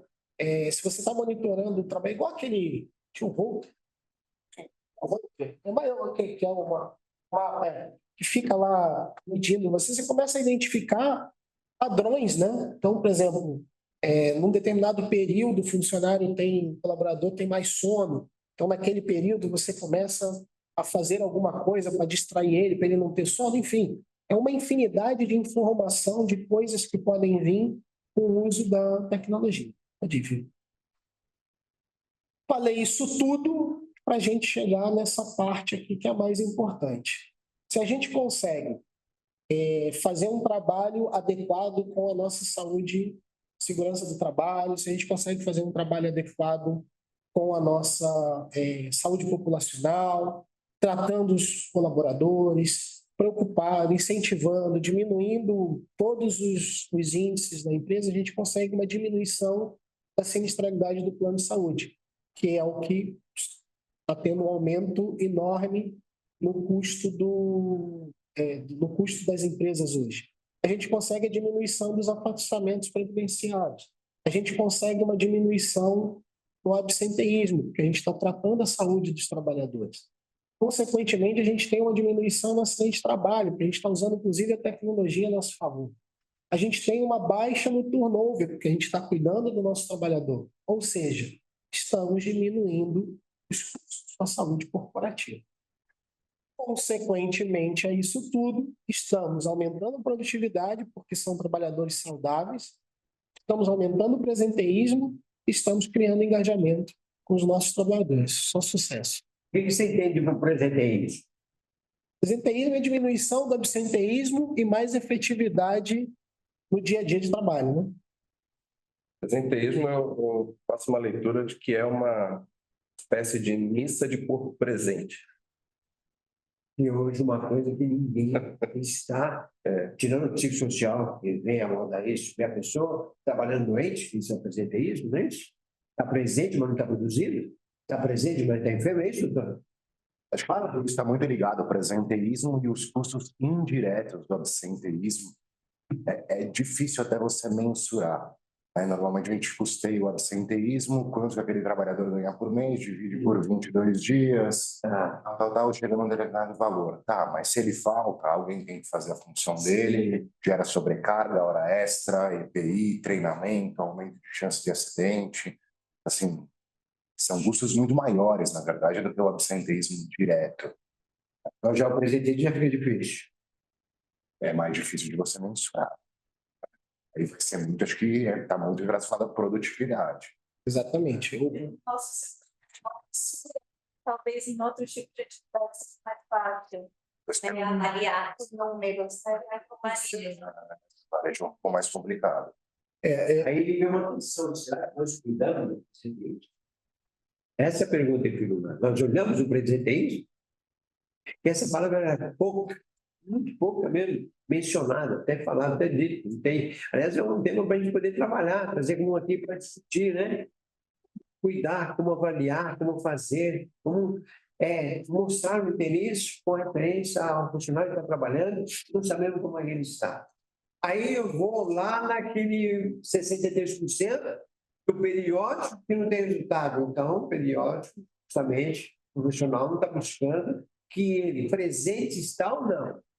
Bem, presente ou não está produzindo. Né? Então, eu gostei dessa uma crítica aí que é importante. Mas o presenteísmo aqui é no sentido justamente que o doutor Ricardo falou, né? É diminuição do absenteísmo, aumentando a presença dele no local do trabalho, obviamente, cidadão, né? Então, Mas eu vou mais além do que isso. lá por estar. Essa é a nossa preocupação como profissional de saúde, né? É saber que você está presente, como é que está a saúde dele. É um tema para poder discutir. Ótimo. Consequentemente, a gente traz o engajamento dos trabalhadores que estão saudáveis e... Vamos lá, vamos para o próximo. Para a gente fechar. Qual é o resultado? Qual é o resultado que eu falei para o Caio que eu ia trazer aqui? Isso é um case de sucesso, também tirado do valor econômico, se eu não me engano, a fonte está ali embaixo. Tá. Algumas empresas que conseguiram até 20% de redução nos custos de saúde corporativa. Tá? A gente tem a Ambev, Santander, GE, grandes empresas, o Hospital Oswaldo Cruz, McDonald's, algumas empresas que conseguiram até 20%. Tem um case que foi um estudo que eles desenvolveram. Quando a gente fala aqui, a gente fala de saúde corporativa geral, tá? Diversos programas de saúde, bem-estar, qualidade de vida, diversos programas de baixa sinistralidade, uma efetiva saúde ocupacional. Com isso tudo, conseguiram baixar até 20% de custo. Vamos na próxima? Falamos aqui uma série de coisas legais. Como que a gente faz para implantar isso tudo? Uma gestão efetiva de saúde corporativa, uma proteção do bem-estar, uma qualidade de vida. A gente precisa alguns agentes nesse cenário aí. Quais são esses agentes? Envolver a gestão estratégica da empresa, a direção da empresa, que a gente falou lá que tem 50% que está preocupada com isso. Os RHs, os services das empresas. A própria liderança, porque lembra que a gente tem uma série de ações que a liderança está envolvida, né? As lideranças diretas. Além disso, uma política de promoção e prevenção das empresas, né? Não adianta a gente querer fazer por fazer, tem que ser uma política realmente para a gente chegar num resultado igual aquelas empresas ali alcançaram, de redução de 20% nos custos de saúde. Vamos em frente, Vivi, para a gente fechar, para deixar o Júnior dar a consideração final. Eu trouxe um conceito que é o conceito Triple M, desenvolvido pelo Institute for Healthcare Improvement dos Estados Unidos. Esse é um instituto que faz consultoria em liderança, na área de gestão de saúde e geração de valor em saúde. E desenvolveu esse conceito Triple M, que ele fala o seguinte: melhorar a experiência com o cuidado do paciente, proporcionando assistência segura, efetiva e confiável, diminuir os custos per capita e melhorar a saúde da população através de ações de prevenção, bem-estar e controle de condições crônicas. Eu acho que isso aqui resume tudo que a gente falou aqui. Ações de bem-estar, diminuição de custo, assistência segura, efetiva e confiável. Eu acho que isso aqui resume tudo que a gente falou. Então, eu acho que esse é o objetivo final, a gente ter uma geração de valor em saúde. Eu termino por aqui. Espero que todos tenham gostado. Bem, parabéns. Parabéns. Vamos ver os questionamentos que virão, né? Aliás, eu gostaria de ver depois o chat, se tem pergunta. Meu amigo, faça suas considerações, ele retorna aquela palavrinha, sabe, lá que você falou que ia falar uma coisa e falar rapidinho. Não precisa ir, não, você ainda tem 30 minutos, ainda só para uma palhinha, só para reflexão. O nosso doutor Ricardo, como mestre de trabalho, ele tem uma empresa representante que é o Goma, então ele está do varejo, e ele também é diretor de uma empresa da Itamed, e ele também é PCA. Muito bom. Doutor, me dá seu cartão depois. Então, eu quero a avaliação dele nesse projeto, nesse plano, nessa fundação que vocês estão trabalhando. Fala, meu amigo. Vivi, você quer que eu passe? Coloca já? Pode colocar. Está com a nossa capinha aí.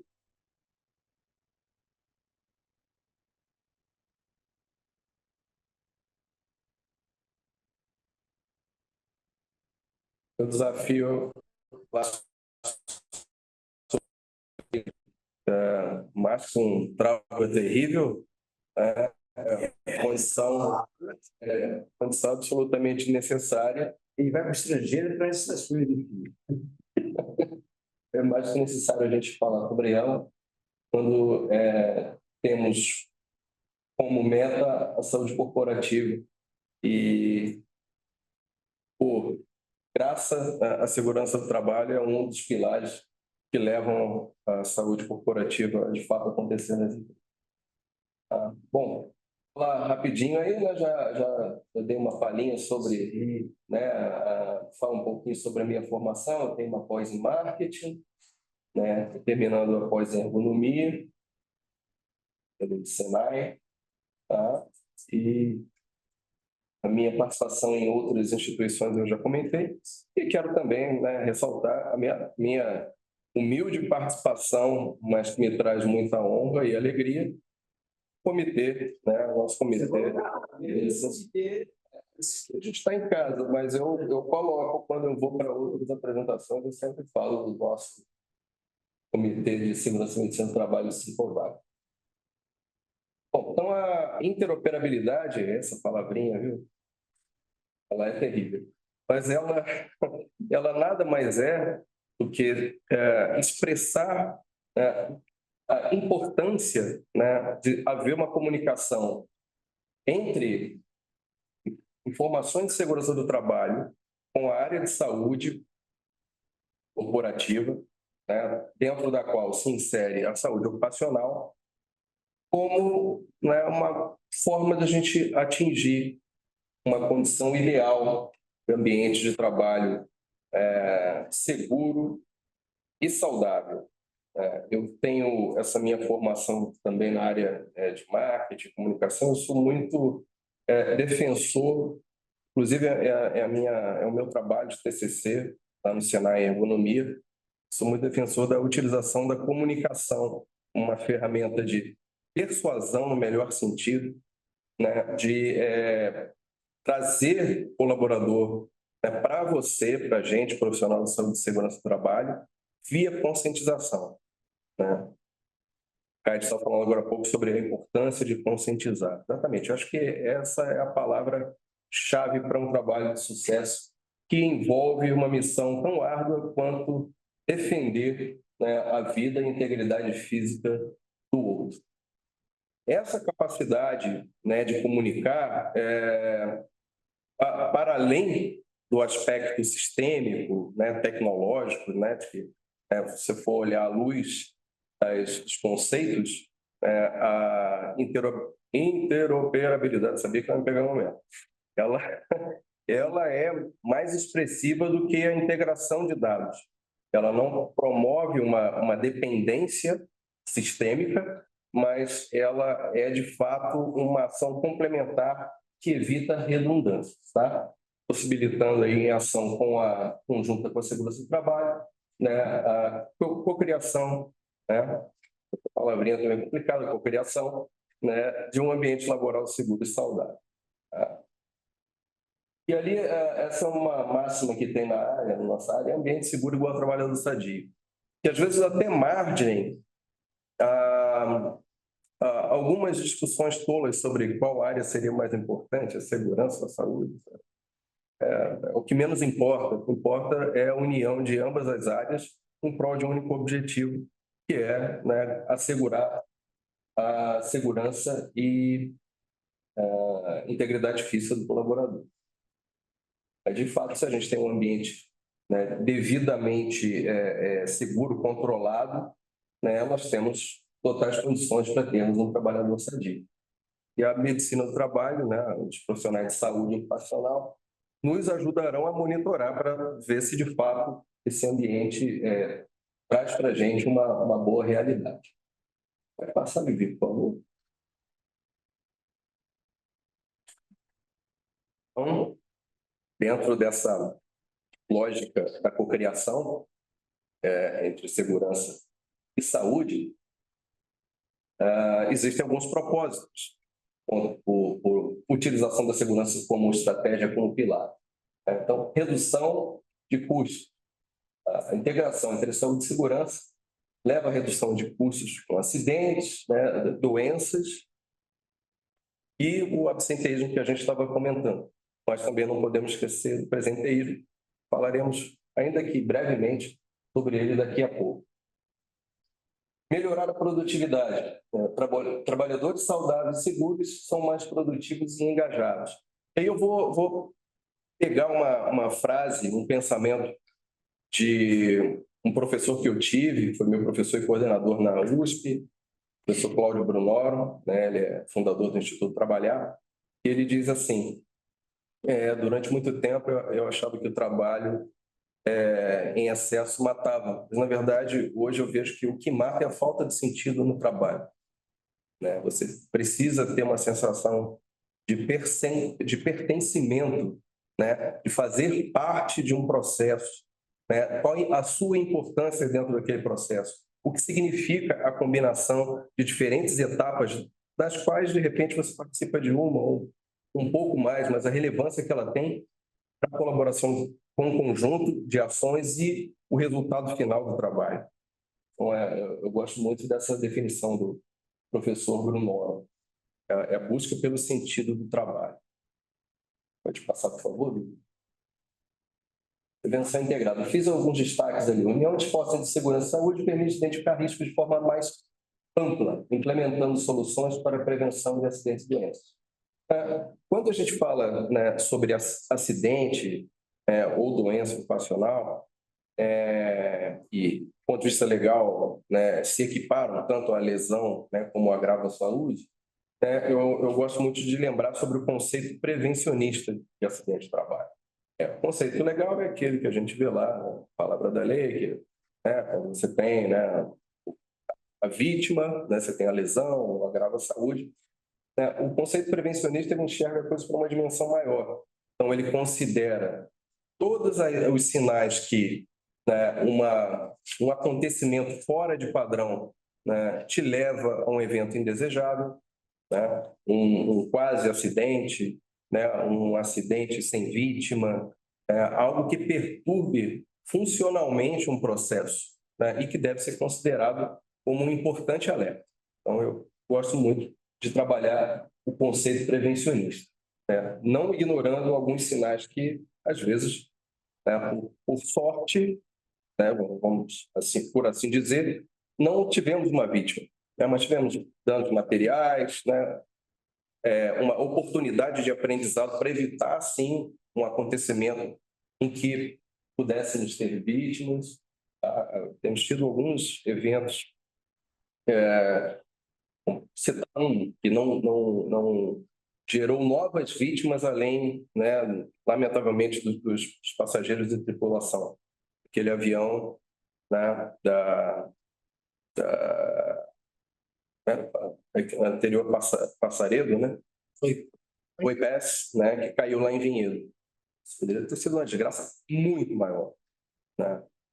O avião que caiu aqui na Barra Funda, igualmente, né, em Gramado, também. Bom, isso estamos citando só acidentes aéreos, mas quantos outros não poderiam ter gerado, né, inúmeras vítimas, né? Tivemos, né, um número menor do que poderia ser, embora, né, cada vida seja sempre um motivo, né, para lástima, evidentemente, mas as coisas às vezes podem ser piores ainda do que poderiam, né, podem nos parecer. Conformidade legal e estratégia. A gente estava falando sobre esse aspecto, né, de cumprimento da legalidade. Não é só você cumprir NR, né? Isso é o básico. Muito embora alguns ainda não entendam o porquê do cumprimento, como bem destacou o CAIS. 63% realizam exames, né, ocupacionais por realizar, né, porque entendem que é obrigatório. Realmente é um número muito alto, expressivo, muito expressivo. E não é apenas um fator de legalidade. tendo um fator de humanidade. Precisa a gente, às vezes, sair um pouco, né, da caixa ali, né, que nos faz pensar nos aspectos documentais, né, na reunião de provas que possam nos subsidiar em um tipo de processo judicial. Vou pensar um pouco além disso. Bom, claro, e com o objetivo de promover a qualidade de vida como diferencial competitivo.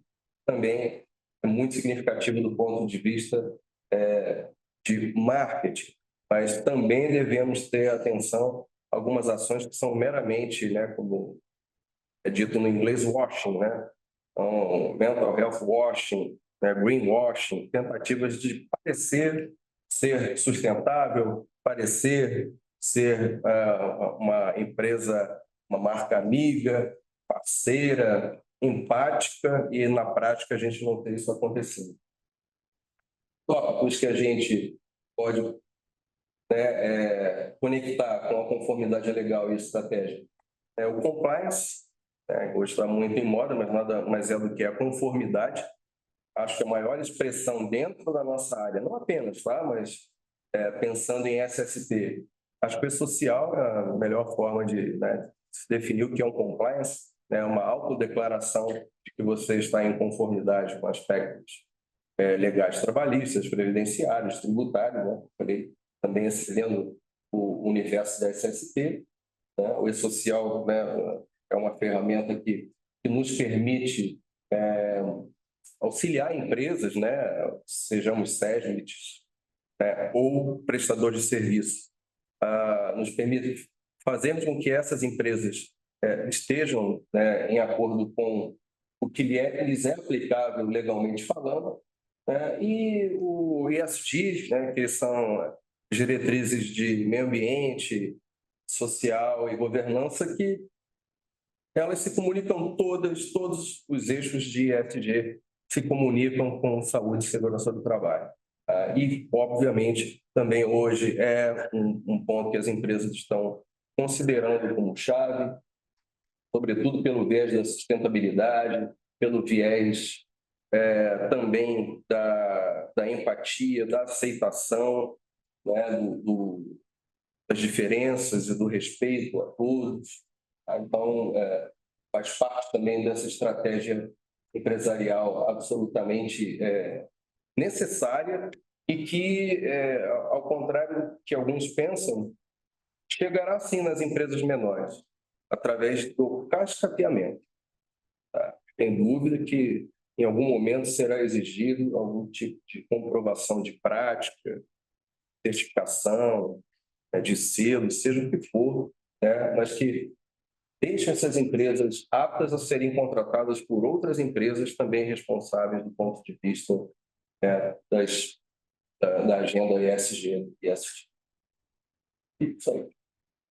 Uso de dados para decisões. Tá? Então, nós temos informações, né, que se alimentam mutuamente, informações de segurança, dados, claro, precisam ser analisados e transformados em conhecimentos produtivos, se não são apenas dados.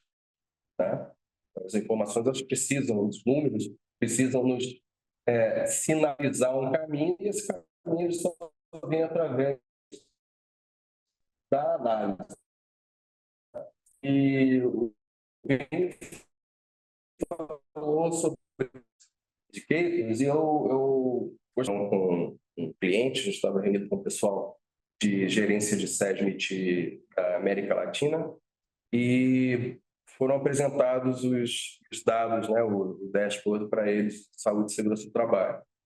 Foi muito interessante porque lá, na reunião, estava presente um colega de segurança do trabalho, cujo foco é qualidade de vida. O trabalho dele está focado absolutamente em qualidade de vida na parte corporativa da empresa, que é uma indústria.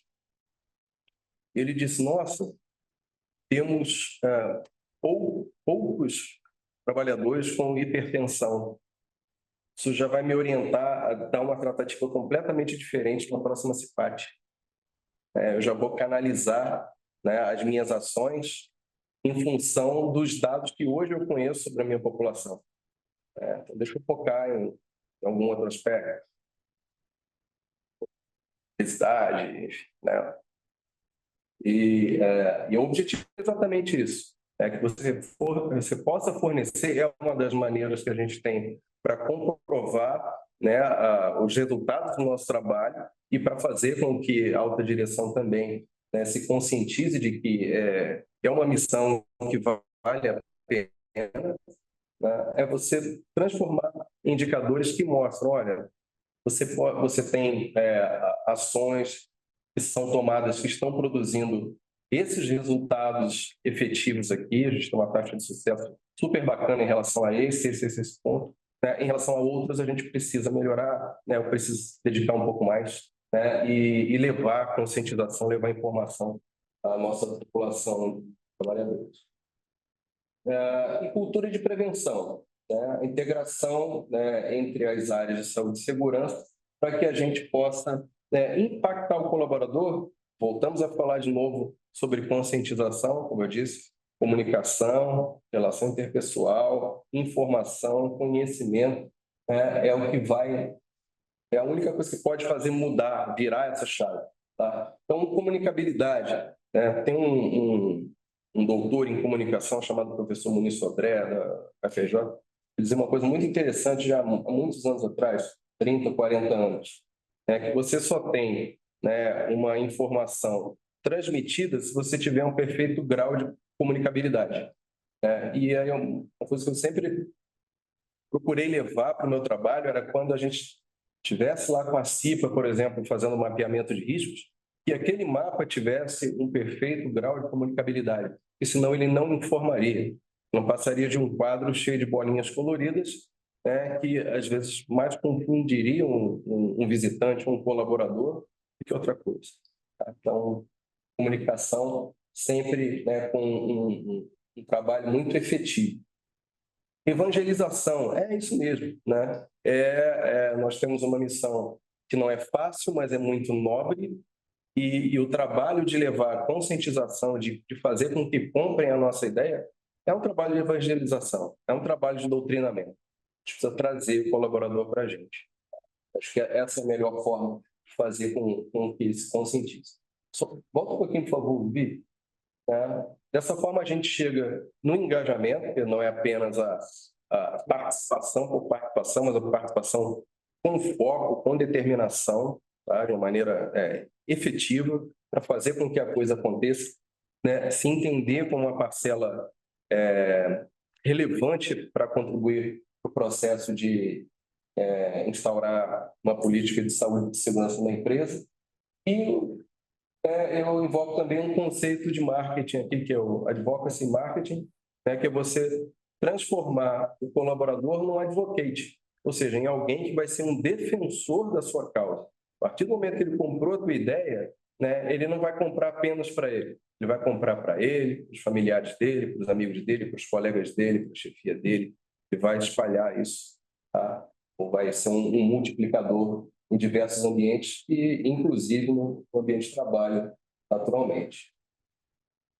Qualidade de vida e bem-estar. Vini falou sobre a qualidade de vida do ponto de vista do trabalho, bem-estar do trabalhador. Né? Eu vou falar só um pouquinho de uma maneira um pouco mais ampla, pensando no fator humano, que são dois conceitos que eu gosto muito do Dr. Rui Brandão, que é médico, tá? E ele é vice-presidente de saúde mental da Conex. Ele fala: qualidade de vida é um termo mais amplo, abrange o bem-estar geral de uma pessoa, incluindo saúde, segurança, educação, cultura, lazer e padrões de vida, entre outros aspectos.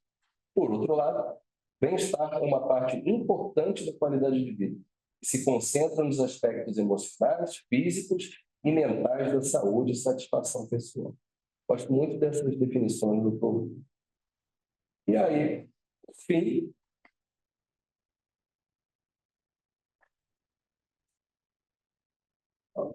agora eu aproveito, né, essa conexão com o bem-estar, o wellness, né, para falar sobre um movimento nós temos na BTV, que é o movimento Gerar Bem-Estar. Tá? A doutora Grácia Fragalá está absolutamente envolvida com isso, na condição de de vice-presidente da BQV. Então, nós temos ali as 8 dimensões do bem-estar: social, intelectual, espiritual, físico, emocional, mental, ambiental, financeiro e ocupacional, né? Nos quais nós estamos inseridos. E ali foi o evento, né? Foi o 20º Congresso CBQV de 2022, quando foi lançado o programa, né? O Movimento Gerar Bem-Estar, né? Eu e Marcato estávamos lá representando a Brecht e a Bergo, respectivamente, e temos, né, com muita honra, as nossas assinaturas no termo de lançamento do programa, que vem crescendo bastante, né, tem como meta atingir 500 mil colaboradores até 2030. E ali é a nossa embaixadora no Gerar Bem-Estar, que é a Isabela Camargo, jornalista, especialista, sobretudo em burnout, por ter vivenciado essa experiência. É isso, gente. Era mais uma palhinha, um complemento. Fiquei de falar um pouquinho sobre o presenteísmo, né? Sim. E a gente, pegando aí o gancho na Isabela Camargo, a Isabela fala muito sobre o burnout, mas existe um perfil de adoecimento, e eu acho que ele ainda não tem reconhecimento científico, mas é interessante a utilização do conceito. Foi cunhado por uma dupla de psicólogos suíços no início do século, que é o burnout, que é o trabalhador entediado. Então, no burnout nós temos um trabalhador que chega à sua exaustão, né, que após, né, uma sequência de gotas no copo de água houve o transbordamento. E o burnout é o trabalhador que está disperso, desmotivado, né? Isso tem muito a ver com o presenteísmo. Desmotivado por quê? Porque ele não tem, ele é subutilizado, ele executa as metas dele, as tarefas dele em um determinado espaço de tempo, fica no aguardo de outras missões, ele não as recebe, e ali o ambiente de trabalho começa a ser, né, um local desagradável ao invés de agradável, como bem colocou o Vini. Tá? Então, ele vai buscar, né, dentro daquelas horas vagas, que às vezes podem ser muitas, e isso pode, como disse, pode até estar absolutamente conectado com o próprio nível de dedicação, tá? E que não gera um reconhecimento, não gera, né, uma motivação, um despertar por parte da liderança especial, né, do time, em especial representado pela liderança, e aí ele começa a dedicar aquele tempo vago, né, não a outras tarefas, porque não designaram ele para mais nenhuma outra, mas ele vai buscar apoio, né, através da busca por um novo emprego, né, vai recorrer às redes sociais, vai ficar navegando lá, fazendo e vendo postagens, vai recorrer aos streamings, assistir às séries, novelas, etc., documentários, etc., né? Ou vai passar o dia em contato com amigos, familiares e grupos no WhatsApp. Tá? Então, essa é uma situação também, né, de adoecimento, leva a adoecimento.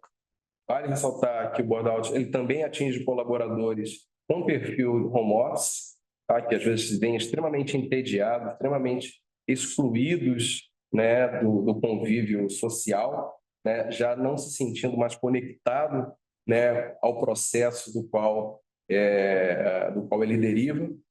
E por fim, temos trabalhadores absolutamente desmotivados e estão presentes, né, batem cartão, cumprem jornada, mas não estão ali dedicados de corpo e alma. Mas é isso, pessoal. Agradeço a vocês a oportunidade mais uma vez, uma honra para mim e para o Vini estarmos aqui. Agradeço ao Vini, como disse, eu seria o Roque e ele o Silvio Santos, né? E humildade é muita, né? Quem agradece o nosso pela participação, pela presença e você fazer parte desse movimento aí. A mesa sempre está feliz com o que vem de novo a nós. E dando continuidade, eu queria saber a opinião do meu amigo, doutor Ricardo, esse conceito todo, na área que você está hoje, que é o que você agregou mais um valor no seu currículo, né? Além de você trabalhar lá, que é ser o diretor de uma empresa e que mexe com a nossa vida, com a gestão da enfermidade do trabalhador, que a relação cresceu para caramba, né? Como é que você vê esse movimento da gestão? Como é que você vê esse movimento dessa gestão com o trabalho mental que implica ou ajuda nós? Eu acho que assim, o que eu entendo é que o cenário está mudando de uma forma lenta, mas está mudando. Eu estou formado há 12, 13 anos que eu atuo na área efetivamente, e vou ser sincero de que quando eu me formei, para mim, a medicina do trabalho era o ASO. É o ASO, o médico do trabalho faz, limite ASO. E eu acho que assim, isso é uma falha da classe dos profissionais de segurança, me incluo nisso, né? Infelizmente, a grande maioria deitou em cima da obrigatoriedade legal. Está na norma, tem que fazer, as empresas são obrigadas a fazer, ponto. E então sempre teremos um trabalho. E não viam esse outro lado da questão preventiva. Um dos pontos até que eu conversei com o Dr. Fernando sobre uma melhoria na grade curricular, que assim, os profissionais da área, eles são formados tecnicamente, mas hoje eu falo, muitas vezes eu costumo falar, se as pessoas querem a minha opinião como médico ou como gestor. Eu acho que no mundo que a gente vive, no mundo das empresas, que é um mundo capitalista, o objetivo é o lucro. A gente não pode ser hipócrita quando a gente fala de uma grande companhia, principalmente. Não adianta a gente chegar com um projeto lindo e maravilhoso que não vai mudar nada financeiramente para a empresa. Tanto que hoje, um dos principais projetos que eu toco lá na minha empresa, eu começo falando que o objetivo do meu projeto é aumentar o lucro da empresa. Como? Através de uma efetiva gestão de segurança. Então, eu acho que é essa mudança de mentalidade que nós, profissionais da área, a grande maioria de nós, não sabe ainda, não entendeu esse outro lado e continuam na questão de, olha, é porque está na norma, é porque veio, na minha visão, o e-social ele veio para forçar. A grande maioria, principalmente das empresas menores, não fazia nem o beabá, nem era PPRA, depois PGR, LTCAT, ASO, simplesmente não fazia, não se emitia CAT, não tinha nada disso. E da mesma forma agora o governo está forçando com uma outra mudança legislativa a inclusão da questão dos psicossociais, porque simplesmente as empresas também ignoram isso. E eu acho que é essa visão que talvez tenha que partir de nós, né? Ter esse outro olhar. Falou ontem, eu tive uma experiência, fui numa reunião em grande indústria na região de São Bernardo, gigante, uma série de plantas, simplesmente não tem nada. Nada. Faz o ASO ali porque tem que fazer, Malemar envia os eventos de saúde e segurança. 3% lá. Exatamente, é os 63%. Mas talvez aquilo, o que me chama a atenção eu acho que assim, estamos aqui no meio de grandes profissionais. Eu não acho que eu tenho uma fórmula mágica, mas simplesmente o fato de falar para a diretoria dessa empresa, vocês já olharam para o outro lado, de que isso daqui pode trazer lucro para vocês? Talvez não, eu falo muito na questão tributária também, às vezes não trazer um lucro, mas evitar despesas, controlar despesas, evitar majoração ali de tributos. Então, assim, as empresas simplesmente não olham, né? E a gente, e nós como profissionais da área, eu acho que a gente precisa conseguir ter esse olhar do retorno sobre o investimento, do ROI ali, que é isso que as grandes empresas, e cada vez igual vocês citaram perfeitamente, vai ser uma cascata. Isso vai chegar, mais cedo ou mais tarde vai chegar nas pequenas empresas, porque elas vão entender de que isso sim gera um impacto financeiro. Afinal, isso afeta a lucratividade. Então, a gente precisa olhar, nós profissionais da área precisamos ter essa visão do lado oposto. Eu acho que é isso que muda a cultura, que faz realmente mudar o cenário da nossa área. Então, a palavra-chave de comunicação, essa comunicação, sintetizar que estão fazendo, para que estão fazendo e qual a importância daquilo que fazemos. Eu acho importante quando vai receber uma tarefa, eu vou explicar algo para a pessoa possa fazer, qual a importância dele naquele papel e qual a importância desse papel. Aí eu chego nos 63%. Independente do médico estar fazendo ágil ou não, ele devia ser conscientizado. E a empresa, sabendo disso, poder cobrar. Aí vem a gestão. A gestão vai cobrar isso.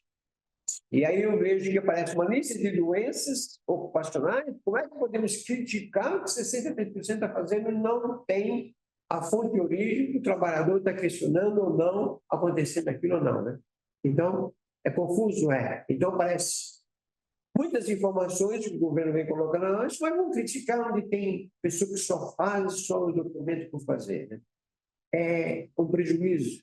É uma perda muito grande para nós, é uma perda muito grande, uma perda grandiosa nisso aí, porque tem muita informação naquilo lá. Muita informação. Principalmente na nossa área, né? Como é que eu vou questionar o frio, ou a avarizo, o em pé, o levantado, o sentado, o operador de casa, o que está no açougue, o que está na peixaria, o que está na fruta?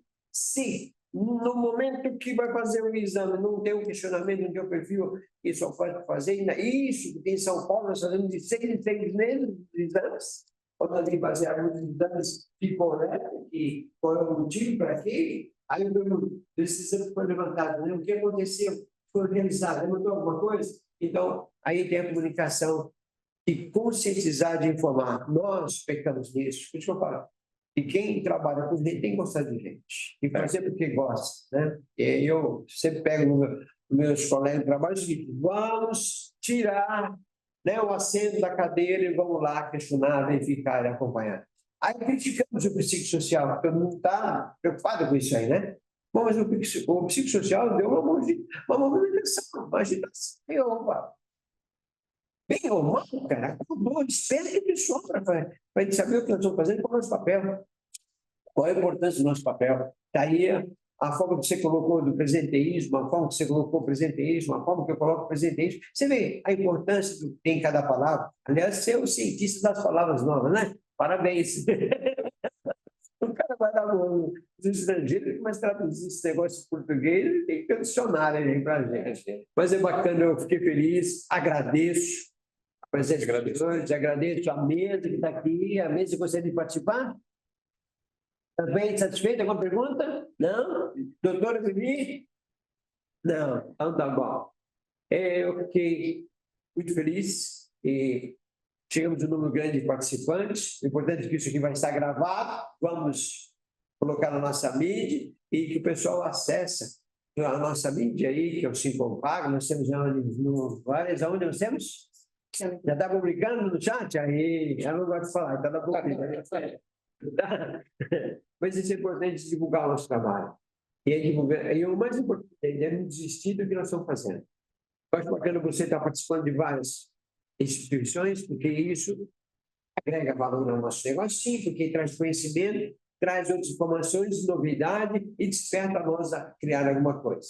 Aqueles que gostam de gente, aqueles que gostam de trabalho. Esse aqui gosta, mete de trabalho. Já é uma empresa. Uma empresa fazer, agora já teve uma outra pós-graduação e você quer criar, agregando valor ao psicossocial, não tem valor disso. Tudo bem? Mas isso é importante, as pessoas querem crescer, não ficar estacionado. Não, e nós se acomodamos demais. Mas que Deus abençoe a todos nós. Aliás, tivemos uma pessoa de Mato Grosso do Sul, tá vendo? De Cuiabá, uma menina aí, matéria de segurança. Não sei se ela está aí, parabéns pelo seu esforço. Então, a nossa internet, o nosso meio de comunicação, ela extrapola. Teve um ano passado, tivemos uma pessoa lá de fora, do exterior, participando. Isso é gostoso. Legal. Muito bacana. Quer dizer, são poucas pessoas que têm essa vontade, mas essa mínima pessoa motiva a nós a fazer o trabalho que estamos fazendo. Querer discutir, questionar, querer evoluir, crescer e buscar soluções. Hoje a cadeira tem 4 pés. E nós descobrimos que com 3 pés podemos sustentar. Mas para usar ela precisa de quê? Conhecimento e treinamento. E nós podemos modificar, podemos fazer melhor? Temos. Basta a gente querer fazer. Muito fácil, meu jovem. Não, só falando sobre conhecimento, treinamento, eu já participei de alguns eventos bombeiros, eventos nacionais e internacionais. E uma vez eu estava conversando com bombeiros de Portugal, e eles estavam me dizendo, Paulo, o mais importante para a gente é levar a consciência, falar sobre prevenção, porque uma leitura muito simples, além de nós evitarmos tragédias, nós também não expomos as nossas vidas. Então, se a gente puder trabalhar, a conscientização quanto à prevenção, conhecimentos mínimos sobre classes de incêndio, agentes extintores, técnicas simples que às vezes você pode até abrir mão da utilização de algum recurso para combate, você entender do que é traído do fogo, você tem um resultado muito melhor do que esperar aquilo acontecer e depois literalmente ter que ir apagar o fogo, salvar vidas e tudo. Em resumo, temos que trabalhar na conscientização contínua e permanente. Obrigado, meus amigos. Obrigado. Obrigado, pessoal. E até o mês que vem, Outro evento bem importante. E dê sugestões a nós. Que Deus abençoe a todos. Abraço. tchau.